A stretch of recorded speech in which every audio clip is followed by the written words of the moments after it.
Hoje, queridos, eu quero começar a minha ministração com uma pergunta também para você.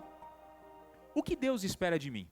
Quando a gente entende, amigos, que nós passamos por uma metanoia, porque foi isso que o Eliel disse, que é a primeira coisa que nós precisamos fazer para sair dessa armadilha do inimigo, de acharmos que podemos ser o que quisermos e viver da forma que nós desejarmos. Nós precisamos viver uma metanoia, que é mudança de mente e de coração. Quando a gente compreende isso, quando a gente entende que não fomos chamados para viver escravizados pelo pecado, mas para sermos filhos de Deus e viver debaixo do seu domínio, entender o que Deus espera de cada um de nós, precisa ser uma necessidade urgente nas nossas vidas.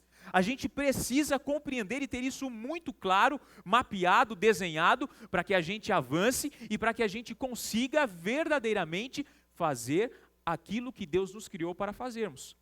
E a resposta para essa pergunta já foi dada por Jesus, porque Jesus deixou muito claro qual é a expectativa de Deus a nosso respeito. Sabe onde está isso? Livro de Marcos, capítulo 16, antes de Jesus, o Jesus ressuscitado, glorificado, ir aos céus e voltar para ficar à destra de Deus Pai, ele deixou uma ordenança para os seus discípulos que se estende a cada um de nós. Marcos 16, 15, Jesus disse assim: vão pelo mundo e preguem o evangelho a todas as pessoas. Quem crer e for batizado será salvo, mas quem não crer será condenado. Estes sinais seguirão ou acompanharão os que crerem. Quais são os sinais? Em meu nome, no nome de Jesus, vocês expulsarão os demônios, falarão novas línguas, pegarão em serpentes, e se beberem algum veneno mortal, não lhes fará mal nenhum. Imporão as mãos sobre os doentes, e estes ficarão curados.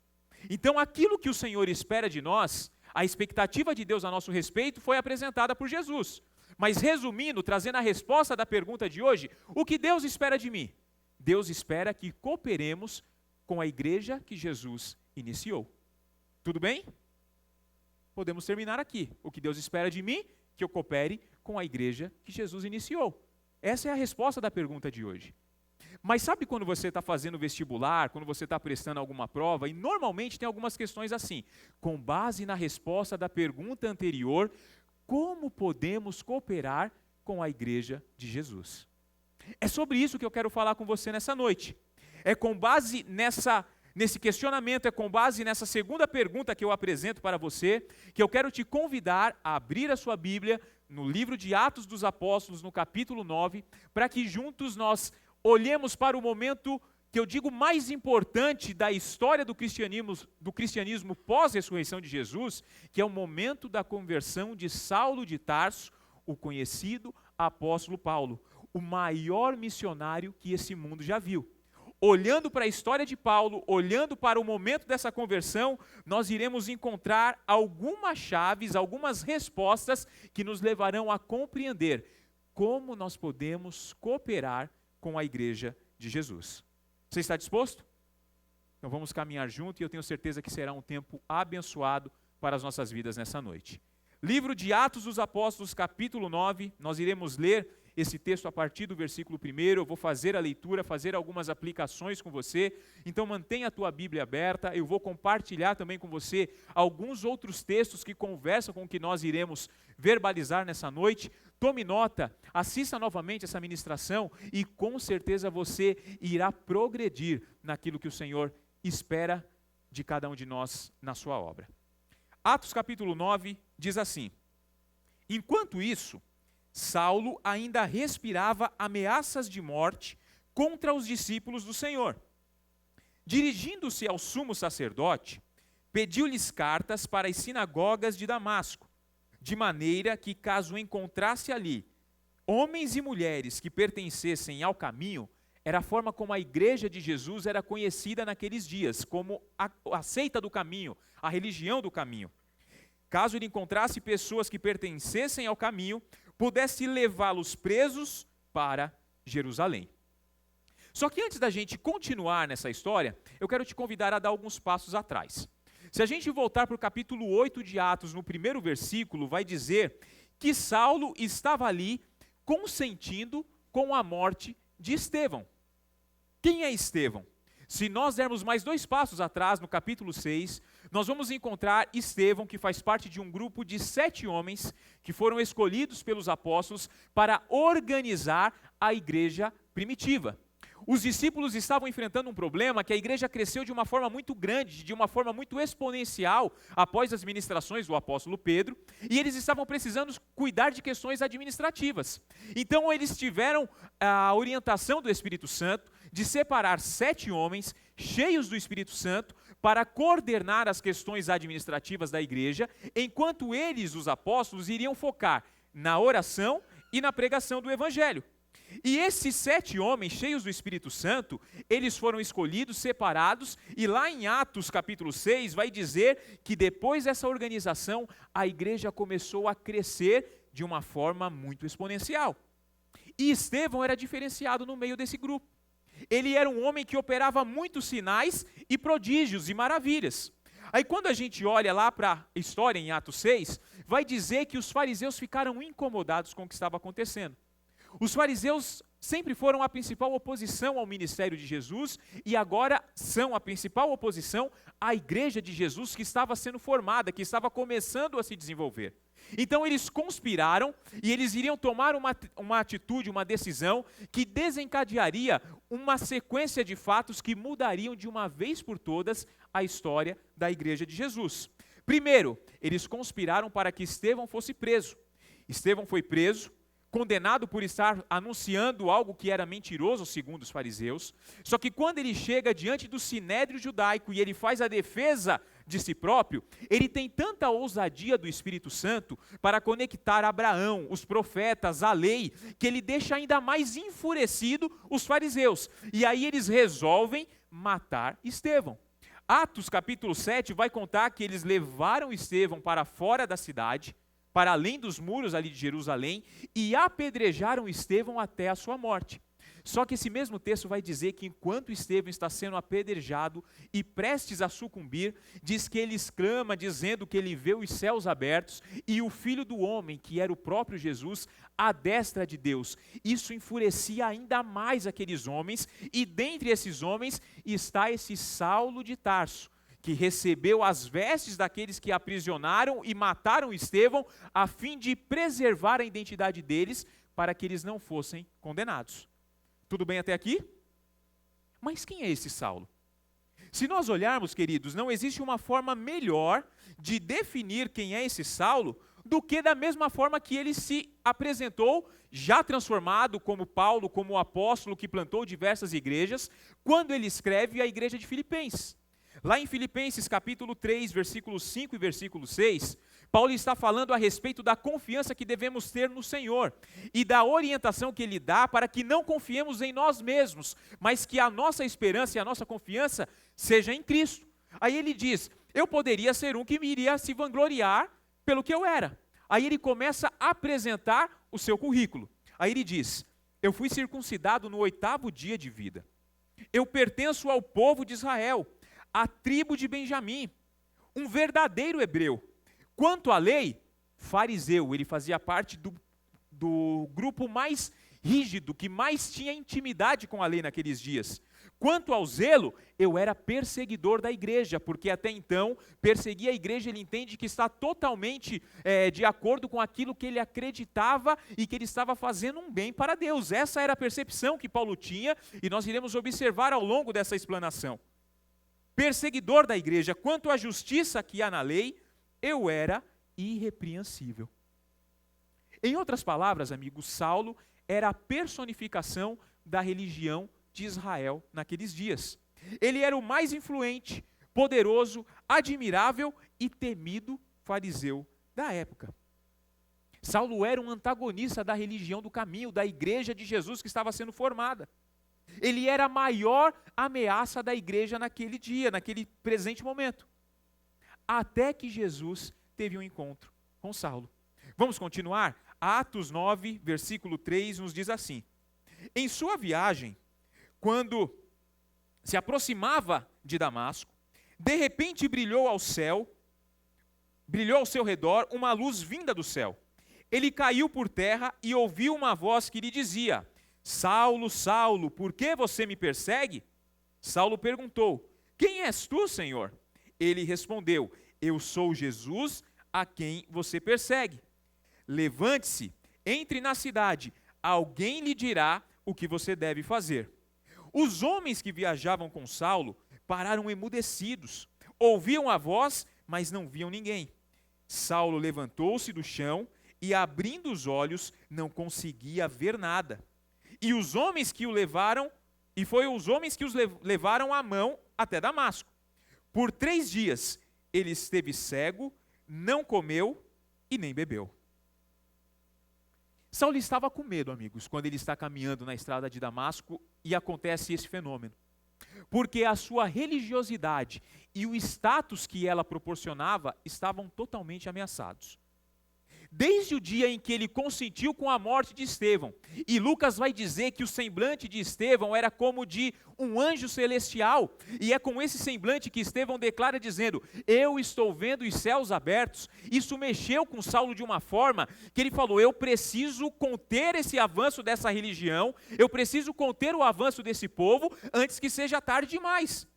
A carta, a viagem, as ameaças que ele respiravam eram tão somente uma fuga do seu medo, da sua insegurança. Porque ele era escravo da religiosidade. Ele era escravo do zelo que ele achava que tinha. Então ele tenta fugir. Então ele tenta escapar dessa situação. E essas questões que estão relacionadas à perseguição da igreja é uma fuga daquilo que ele está com medo. Tudo bem até aqui?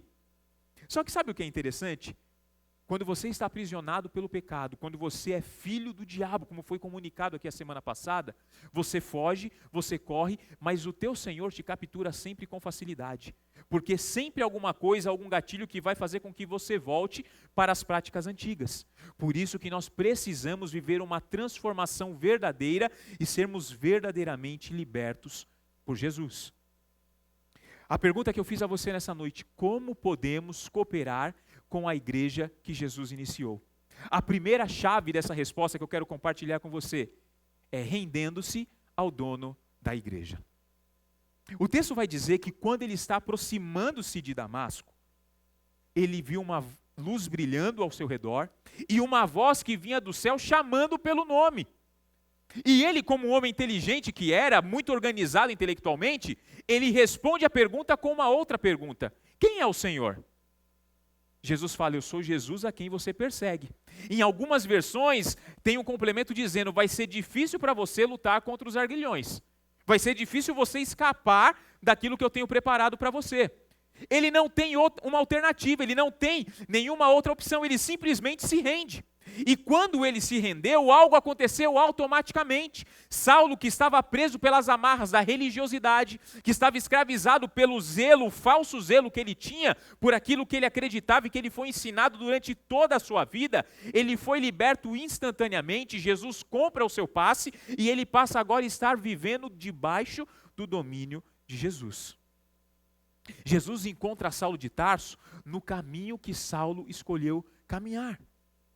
Sabe o que o Senhor me trouxe para dizer a você aqui nessa noite? É que Ele vai ter um encontro poderoso com pessoas aqui nessa noite. Ele terá um encontro poderoso que vai fazer com que você fique tão somente com a condição de se render diante da sua grandeza, diante da sua soberania. Assim como aconteceu com Saulo, quando ele viu a grandeza de Jesus, ele não se conteve e ele se rendeu. E quando a gente se rende ao dono da igreja, ele começa um processo de aperfeiçoamento para que a gente coopere, para que a obra de Jesus avance. O objetivo do Senhor nessa noite, o que Jesus espera com esse encontro, é fazer de mim e de você missionários que irão povoar o reino de Deus. Você crê nisso? Você deseja isso para a sua vida nessa noite? O Senhor Jesus está aqui com o objetivo de ter um encontro que vai transformar, amigos, a tua vida de uma vez por todas. Porque foi isso que aconteceu com Saulo de Tarso. Ele teve um encontro transformador que iria mudar a história da igreja e que iria influenciar a humanidade até chegar aos nossos dias e à nossa geração. Vamos continuar esse texto?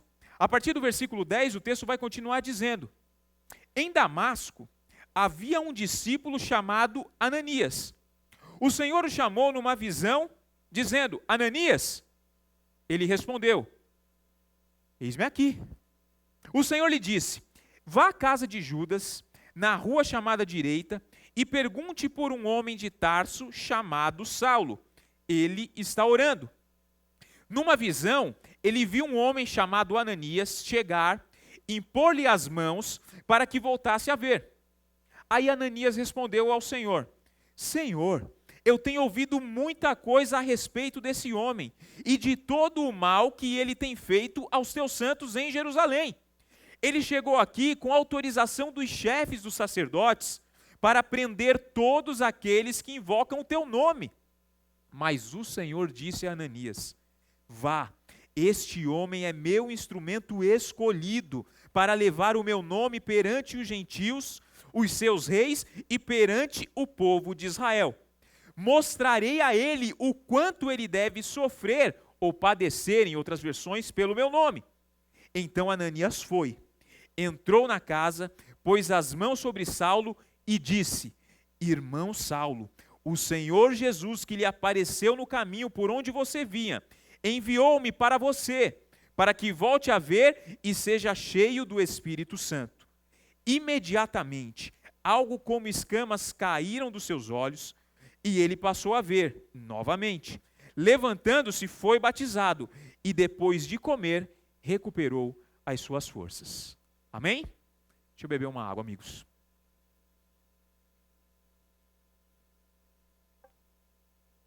O encontro de Jesus com Saulo no caminho foi um encontro disruptível. Saulo caiu em terra diante da grandeza da glória de Jesus. E quando ele cai em terra, ele não tem mais o que fazer, ele não pode mais resistir, então ele se rende. A primeira chave que eu disse dessa resposta, como nós podemos cooperar com a igreja de Jesus? É rendendo-se à vontade dele, ele é o dono da igreja. Quando a gente se rende à vontade dele e passa a viver debaixo do domínio, a gente começa a avançar. Nós começamos a progredir. Existe um progresso constante nas nossas vidas. Sabe o que é interessante? Saulo, ele foi instruído e criado dentro de uma cultura onde ele tinha conhecimento muito claro de quais eram os planos e os propósitos de Deus, ou ele achava que tinha isso muito claro. Então, quando essa situação acontece, Saulo sabia que aquilo que estava acontecendo, que aquela experiência que ele estava vivendo, era algo real, não era uma fantasia da sua cabeça. Os homens que estavam com ele ouviram a voz, mas não percebiam a presença de ninguém. Não era algo imaginário, não era um sonho, uma miragem, não era nada disso, era algo real. E o problema, a grande questão nisso, é que esse encontro desconstrói tudo aquilo que Saulo havia aprendido até aquele dia. Tudo que Saulo tinha na sua mente, tudo aquilo que Saulo se engajou para fazer em prol do judaísmo, foi desconstruído no momento em que ele teve um encontro com Jesus. Sabe o que ele fez? O texto diz que ele foi orar e jejuar. Quando oramos, amigos, Deus se revela a nós, porque Deus ouve a nossa oração. O texto diz que quando ele começou a orar, ele teve uma visão de um homem chamado Ananias. O Senhor dá detalhes do que iria acontecer. Esse homem chegaria até ele, oraria por ele, colocaria as mãos e ele voltaria a ver. Se a gente entender que uma vida de oração faz com que o coração de Deus se mova na nossa direção, a gente vai orar mais. A gente vai se mergulhar na oração de uma forma em que nada vai nos resistir, porque um coração contrito e quebrantado diante do Senhor, não há nada que resista. Sabe o que ele foi fazer? Jejuou durante 3 dias. E a Bíblia nos fala que quando nós jejuamos, nós fortalecemos o nosso espírito e enfraquecemos a nossa carne.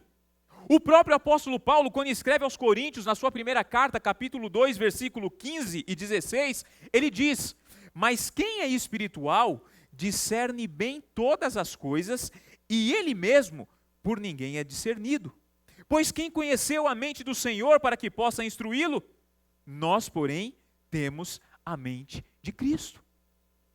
Você se lembra do que foi falado no nosso primeiro encontro? Metanoia, mudança de mente e coração. Quando a nossa mente passa a ser dominada pela mente de Cristo, nós nos tornamos pessoas que têm discernimento por causa que somos espirituais. Aquele que é espiritual, ele não fica surpreso com as situações Aqueles que têm um relacionamento íntimo com o Senhor através da oração, através do jejum, ele não fica preocupado, ele não teme má notícia. A segunda chave que eu quero trazer para essa resposta de como nós podemos cooperar com a igreja de Jesus é andando junto e crescendo nas disciplinas espirituais. Perceba que quando isso aconteceu, ele foi orar, ele foi jejuar, porque ele era um religioso. Ele sabia muito bem das disciplinas, mas ele vai orar agora com uma nova perspectiva, porque aquilo que aconteceu no caminho para Damasco mudou a sua cabeça, mudou a sua mente, porque quando experimentamos verdadeiramente a mente de Cristo, amigos, a gente passa a ver as coisas da perspectiva do nosso Pai Celestial. O texto vai dizer que em Damasco havia um discípulo de Jesus chamado Ananias. O Senhor falou com Ananias. O Senhor disse para Ananias: Ananias, eu preciso que você faça algo para mim. E Ananias, quem sabe, pergunta para o Senhor.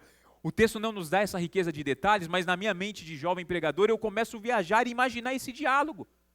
Porque você vai perceber que Ananias ele tenta de alguma forma argumentar com o Senhor a justificativa do medo dele não ir. Aí quem sabe o Senhor aparece para Ananias e fala: Ananias, eu preciso de que você faça algo para mim. Ananias fala: Senhor, qual que é a missão? Você vai lá na rua direita, na casa de Judas, tem um homem lá chamado Saulo, ele é lá de Tarso, e eu preciso que você vá orar por ele, para que ele volte a enxergar, porque ele está cego. E ele está orando a mim já tem alguns dias.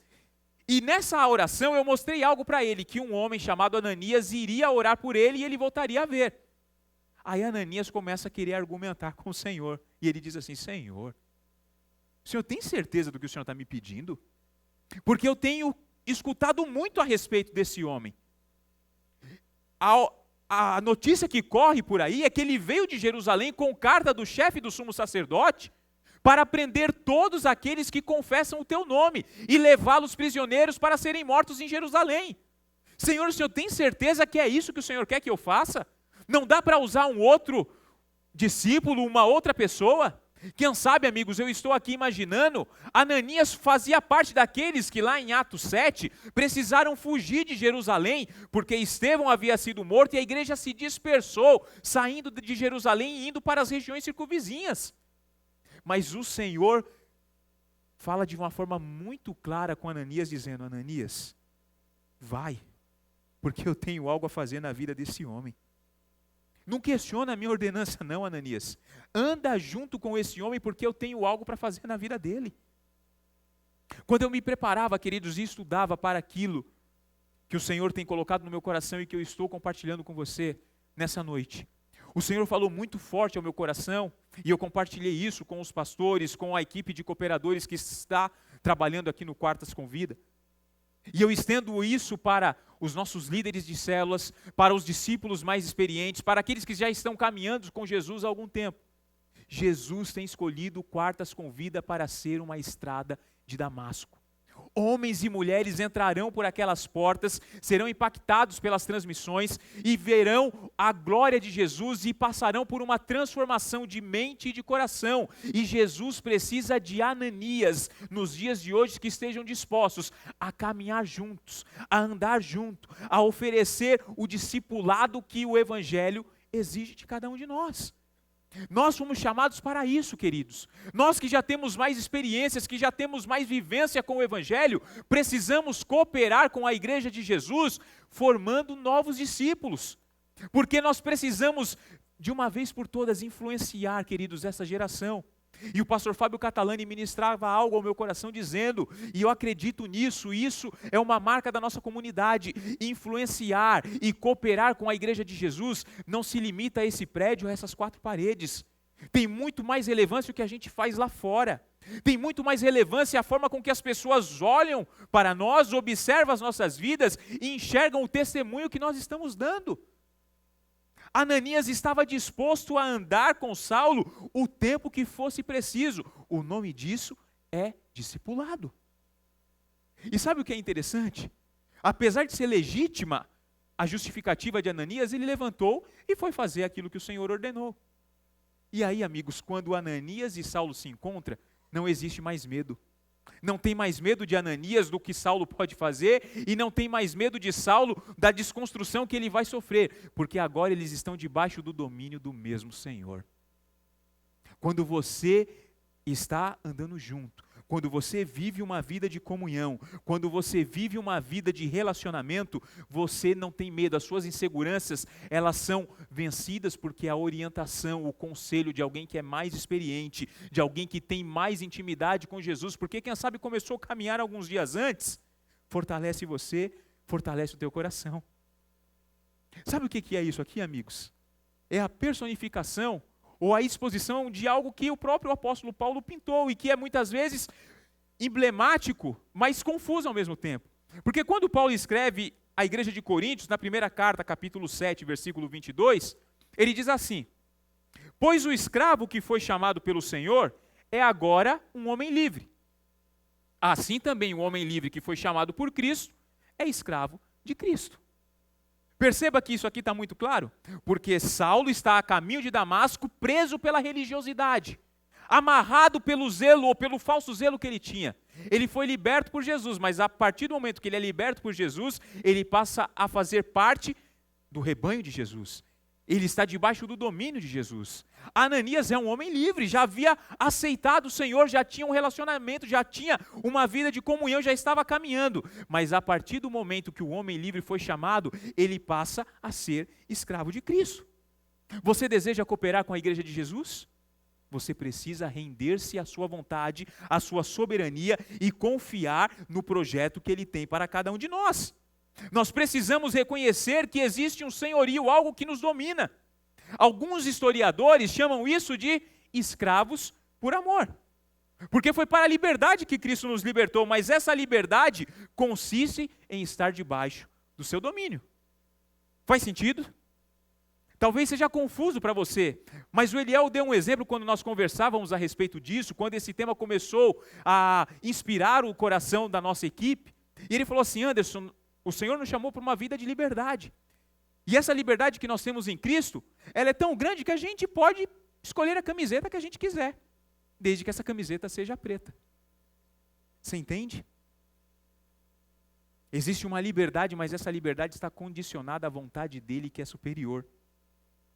E sabe o que é mais interessante, amigos? A gente vive bem com isso, pois nós sabemos que o Senhor tem sempre algo poderoso para nos revelar através da sua vontade, através da sua palavra, porque a palavra dele é a verdade que guia os nossos caminhos. Sabe o que é interessante? A gente vive bem, porque sabemos que a vontade de Deus é sempre boa, agradável e perfeita. Foi isso que Paulo disse. Mas só experimenta a vontade boa, agradável e perfeita de Deus aquele que passou por uma metanoia, que é mudança de mente e de coração. E isso daí só é promovido, queridos, através da transformação do nosso entendimento. É transformando o nosso entendimento, não se conformando com os padrões do mundo, não se conformando com os padrões da nossa sociedade, que a gente experimenta a vontade boa, perfeita e agradável de Deus. O Senhor nos trouxe nessa noite, queridos, para que a gente entenda que precisamos andar juntos e sermos fortes espiritualmente. Sabe onde você encontra isso, queridos? Nas células, nas reuniões, nas casas, nos pequenos grupos, participando na segunda-feira dos cursos do nosso trilho de treinamento. É lá que você aprende a caminhar junto. É lá que você aprende a viver uma vida de comunhão, como acontecia na igreja primitiva. E não é só a comunhão das reuniões de quarta, de domingo, das reuniões nos lares. É a comunhão de às vezes ligar para um amigo para tomar um café, para trocar uma ideia, para falar de alguma dificuldade, para falar de algum desafio que você esteja enfrentando. É nesse ambiente que o Senhor fortalece as disciplinas espirituais. É nesse ambiente, através da comunhão, que a gente aprende a orar mais, que a gente é desafiado à leitura da palavra para compreender qual é a vontade do Senhor e sermos confrontados e libertos através da verdade, que é a palavra. É nesse ambiente que a gente aprende a jejuar, a adorar, a viver uma vida na dependência do Senhor. Nós somos chamados, queridos, para cooperar com a igreja de Jesus. Esse é o desejo dele para a nossa geração. E nós só iremos fazer isso se andarmos juntos como igreja, como comunidade, e se estivermos fortes espiritualmente, aí nós discerniremos todas as coisas, toda a vontade soberana de Deus para cada um de nós, e ninguém poderá discernir as coisas que o Senhor está fazendo nas nossas vidas. Você crê nisso? É para isso que o Senhor nos chamou. O que Deus espera de cada um de nós é que a gente coopere com o avanço e com o progresso da igreja de Jesus na terra. Louvado seja o nome dele, e se você desejar, enche esse lugar com o teu melhor aplauso, porque ele é digno de toda a honra, toda a glória e todo o louvor.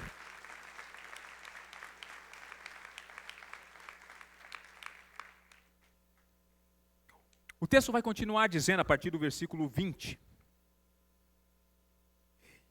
que depois dessa experiência que Saulo teve com Ananias, Saulo voltou a ver, Saulo foi cheio do Espírito Santo, Saulo foi batizado, e logo começou a pregar nas sinagogas que Jesus é o Filho de Deus. Todos os que ouviam ficavam perplexos e perguntavam: não é ele o homem que procurava destruir em Jerusalém aqueles que invocavam este nome? E não veio para cá justamente para levar essas pessoas ao chefe dos sacerdotes? Todavia, Saulo se fortalecia cada vez mais e confundia os judeus que viviam em Damasco, demonstrando que Jesus é o Cristo. Decorridos muitos dias, os judeus decidiram em comum acordo matá-lo. Eles perceberam que Saulo tinha tornado-se uma ameaça para eles. Quando eles perceberam isso e decidiram matá-lo, Saulo ficou sabendo do plano deles, que de dia e de noite vigiavam as portas da cidade a fim de matá-lo. Mas os seus discípulos o levaram de noite e o fizeram descer num cesto, através de uma abertura na muralha. Quando chegou a Jerusalém, tentou reunir-se com os discípulos, mas todos estavam com medo dele. Não acreditavam que fosse realmente um discípulo. Então Barnabé o levou aos apóstolos e lhes contou como, no caminho, o Senhor lhe apresentou a ele, e como Saulo vira o Senhor. E ele começou a pregar corajosamente em nome de Jesus.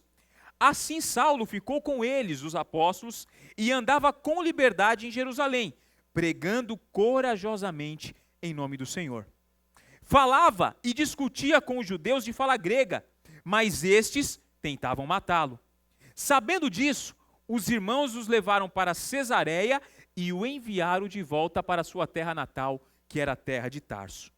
A igreja passava por um período de paz em toda a Judéia, Galiléia e Samaria. Ela se edificava e, encorajada pelo Espírito Santo, crescia em número, vivendo no temor do Senhor. Sabe como nós podemos cooperar, queridos, com a igreja de Jesus? Nós podemos cooperar com ela rendendo-se à vontade do dono da igreja. Nós podemos cooperar com ela tendo uma vida de comunhão, andando junto e fortalecendo as nossas vidas nas questões relacionadas à nossa vida com Deus, à nossa vida espiritual. A terceira chave que eu quero compartilhar com você, pedindo já o apoio do meu amigo Juninho, que eu estou caminhando para o final, é investindo um tempo de qualidade na preparação para o ministério, ponderando, preste bem atenção nisso, ponderando os riscos que ela apresenta. O caminho de Damasco foi o lugar onde Saulo se rendeu ao Senhor. A casa de Judas e a convivência com Ananias foram responsáveis pelo início da metanoia, da mudança de mente e coração que ele experimentou. Ele teve a sua visão restaurada, ele foi batizado, foi cheio do Espírito Santo e foi tomado novamente de força e de vigor, agora para pregar o Evangelho, para anunciar Jesus como Filho de Deus. A motivação de Saulo foi ajustada. Ela foi ajustada porque ele fez a conexão de tudo aquilo que ele aprendeu no judaísmo, estudando o Antigo Testamento, que aquilo tudo apontava para Jesus. Então, fazendo essa conexão, fazendo essa junção, ele começa a pregar que Jesus é o Filho de Deus. E o texto disse que isso confundia a cabeça dos judeus, que estavam ali na região de Damasco. Porque eles falavam, ele não chegou aqui respirando ameaças com a ordem de matar ou de levar preso para serem mortos em Jerusalém todos aqueles que confessam esse nome, e agora ele está dizendo que ele é o Filho de Deus.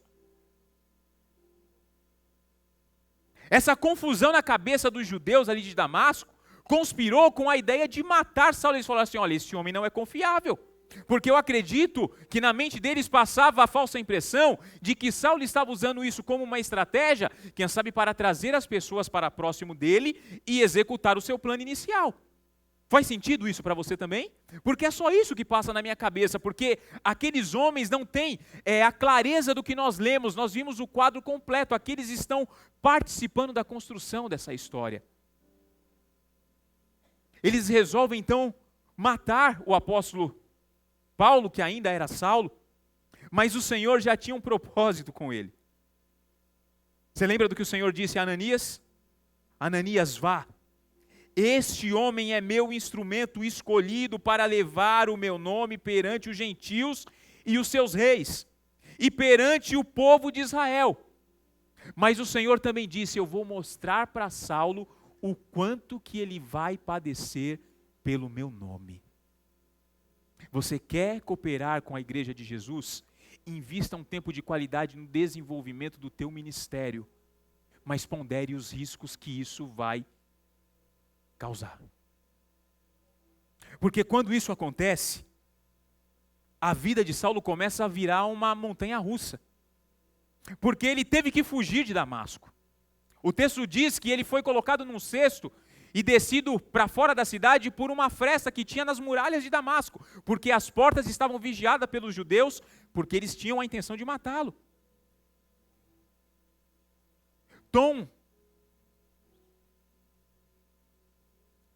Eles tinham a vontade de destruir a vida desse homem. O teólogo inglês Tom Wright diz que quando ele sai, ele vai para a região da Arábia, e ele fica na região da Arábia aproximadamente 3 anos. Sabe por quê? Porque ele precisava preparar-se para aquilo que o Senhor iria fazer. Lembra do ministério de Jesus? Foram 3 anos. Saulo é levado para um intensivão de 3 anos na Arábia, aprendendo, fazendo todas as conexões do Antigo Testamento, daquilo que ele aprendeu, daquilo que ele construiu, entendendo que aquele zelo que ele tinha, que tinha todo um respaldo dentro das histórias do Antigo Testamento, não era o que o Senhor tinha para ele e que ele estava perseguindo e sendo zeloso por algo errado, pela motivação errada. De repente ele vai para Jerusalém depois desses 3 anos, mas quando ele chega em Jerusalém, ele está desacreditado, ninguém acredita que ele era um apóstolo, que ele era um discípulo, que ele havia sido transformado. Aí um homem chamado Barnabé traz Saulo para perto dele e fala assim, amigos, eu tenho escutado falar a respeito desse Saulo, do que o Senhor fez quando encontrou-se com ele no caminho de Damasco, e da forma poderosa que ele começou a pregar o evangelho desde aquele dia. Você lembra do que eu disse, que nós precisamos andar juntos? Barnabé trouxe Saulo para próximo dele e falou assim, olha, eu vou caminhar com você. E diz que a partir daquele dia, ele começou a andar com liberdade em Jerusalém, pregando o evangelho. Perceba que Paulo está se preparando para tudo aquilo que ele iria passar, até se tornar o maior missionário que o mundo já viu. E esse processo, amigos, durou aproximadamente 10 anos. Jesus precisou desconstruir Saulo por inteiro, para incutir na mente dele qual era o verdadeiro propósito que ele tinha para a vida daquele homem. Saulo se achava autossuficiente pelo seu conhecimento, pela sua influência, pela sua posição na cadeira que ele ocupava dentro do Sinédrio de Jerusalém.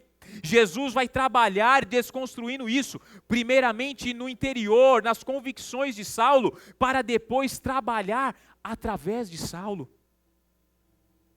Anderson, você está me dizendo que eu vou ter que esperar 10 anos para começar a exercer alguma coisa no reino de Deus? Não sei. Mas eu posso te dizer uma coisa, nós precisamos começar, dar o primeiro passo, iniciar. Nós precisamos avançar dia a dia, através de uma vida de comunhão, através de nos relacionarmos com pessoas melhores do que nós, experientes, através de conhecer as Escrituras, através de entender qual é o plano e o propósito de Deus para as nossas vidas. Essa preparação, esse progresso, ele precisa ser constante, ele precisa ser diário. Nós precisamos ter claro na nossa mente de que forma nós podemos servir ao Senhor. E amigos, nem todos serão chamados para serem ministros de púlpito. Nem todos serão chamados para estar em evidência, mas todos são chamados para serem missionários. Porque um coração sem Cristo é um campo missionário. Lembra do que eu disse alguns minutos atrás? Nós iremos ser relevantes na cooperação com a Igreja de Jesus quando aquilo que fizermos impactar muito mais as pessoas que estão lá fora do que o que nós realizamos nas nossas reuniões esporádicas aqui nesse prédio. Nós precisamos, queridos, entender e compreender de uma vez por todas qual é o propósito de Deus, como Deus quer me usar, de que forma Deus quer me usar. Se nós estivéssemos no mundo corporativo, como poderíamos fazer isso? Com um teste de aptidão. Aqui não funciona assim, amigos, é diferente. Porque o Senhor já te deu talentos, o Senhor já te deu capacidade, o Senhor já te deu atribuições, o Senhor já te deu competências para que você pregue o Evangelho e para que você seja um missionário, seja aqui dentro com funções eclesiásticas, ou seja lá fora. Seja, quem sabe, gerenciando a equipe que você está gerenciando, com amor, com empatia, com um senso de responsabilidade que essas pessoas foram colocadas pelo Senhor debaixo da tua dependência e que as famílias delas dependem de você. Nós fomos chamados para sermos discipuladores dos nossos filhos, ensinando a eles os princípios do Senhor, os princípios do Evangelho. O Senhor deseja que a gente coopere com o avanço da sua igreja, e a igreja de Jesus é uma igreja itinerante que se movimenta e que não está presa a nenhum único lugar. A gente primeiro se disponibiliza a nossa vida para que o Senhor nos use, e Ele começa a acrescentar os talentos, os dons, e eu creio que o Senhor vai levantar na nossa geração, nesse grupo de pessoas, homens e mulheres, que serão relevantes para o reino de Deus, não só dentro desse prédio, mas principalmente lá fora na sociedade. Você crê nisso? Enquanto os nossos amigos do louvor sobem, eu te convido a se colocar de pé nesse momento que eu estou terminando. Paulo sabia muito bem qual era a sua chamada. Primeira, pregar o Evangelho aos gentios, aos filhos de Israel. Sabe quem foi Saulo? O maior plantador de igrejas que o mundo já viu. Sabe quem foi Saulo? Um homem que participou, algumas vezes como coadjuvante, mas na maioria como o principal expoente de 4 viagens missionárias, plantando e estruturando igrejas em regiões estratégicas do mundo antigo. Só que ele sabia também que o Senhor havia o chamado para padecer por amor do Evangelho. Eu gosto muito, amigos, da forma com que o pastor Hernandes Dias Lopes organiza tudo o que Paulo sofreu em um livreto pequenininho que ele escreveu sobre Paulo, o maior missionário que o mundo já viu. Se eu não estiver enganado, esse é o título. E ele parafraseia aquilo que Paulo disse em Filipenses 1:12. Eu quero que vocês saibam, irmãos, que aquilo que me aconteceu tem contribuído para o progresso do Evangelho. Aí, quem sabe, o pastor Hernandes Dias Lopes organiza de uma forma cronológica tudo que Paulo viveu depois que ele se rendeu a Jesus no caminho de Damasco. E ele fala assim, quem sabe as pessoas podem perguntar, mas o que te aconteceu? Ele fala, eu fui perseguido em Damasco, eu tive que sair da cidade dentro de um cesto, porque queriam me matar. Eu fui rejeitado quando eu cheguei em Jerusalém, ninguém acreditava que eu tinha sido transformado. Eu fui esquecido em Tarso durante 3 anos, a fim de fazer uma imersão com o próprio Cristo e entender qual era o papel do Antigo Testamento nessa nova aliança. Eu fui apedrejado quando eu cheguei em Listra. Eu fui açoitado em Filipos. Eu fui escorraçado de Tessalônica, enxotado de Bereia. Eu fui considerado um tagarela quando eu estive em Atenas discursando. Eu fui tratado como um impostor em Corinto. Eu enfrentei feras quando eu estive em Éfeso. Eu fui preso em Jerusalém. Fui acusado em Cesareia. Estou indo para Roma para plantar uma nova igreja, para anunciar o Evangelho para aquele povo. Sofro um naufrágio.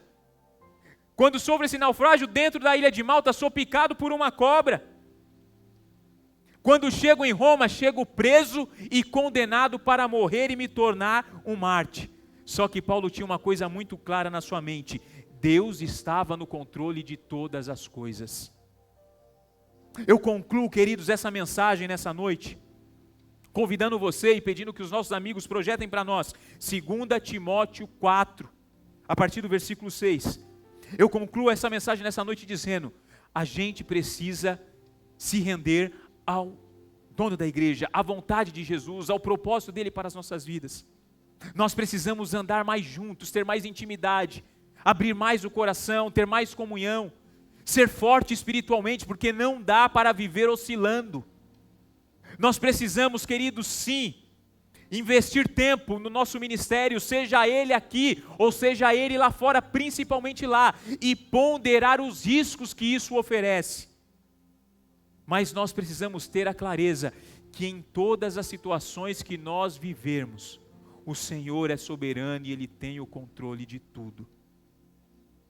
Amigos, enquanto eu preparava essa mensagem, e principalmente no dia de hoje, depois do meu almoço, no tempo que eu me dediquei, que eu me reservei para orar, para consagrar esses minutos que eu estou falando com você, o Espírito Santo, Ele me encheu de um desejo no coração para que a gente tenha essa mesma convicção e esse mesmo entusiasmo do apóstolo Paulo.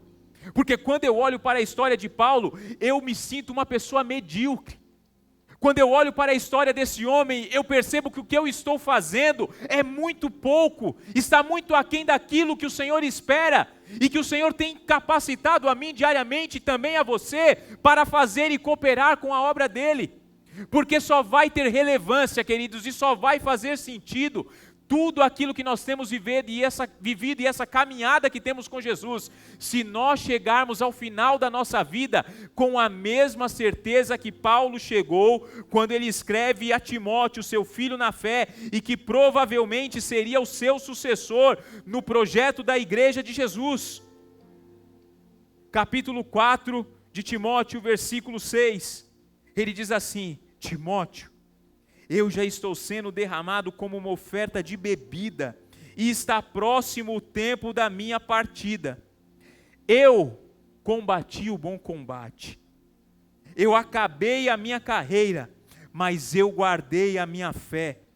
Agora, Timóteo, está me reservada a coroa da justiça que o Senhor, justo juiz, me dará naquele dia, e não somente a mim, mas também a todos aqueles que amam a sua vinda. A minha oração para você nessa noite, queridos, enquanto nós louvamos ao Senhor, é que essa mesma coragem, essa mesma transformação que aconteceu na vida de Saulo, aconteça nas nossas vidas nos dias de hoje, e que a gente entenda de uma vez por todas como podemos cooperar para que a igreja que Jesus iniciou continue caminhando e progredindo para aquilo que Ele espera. Louvemos ao Senhor nessa noite.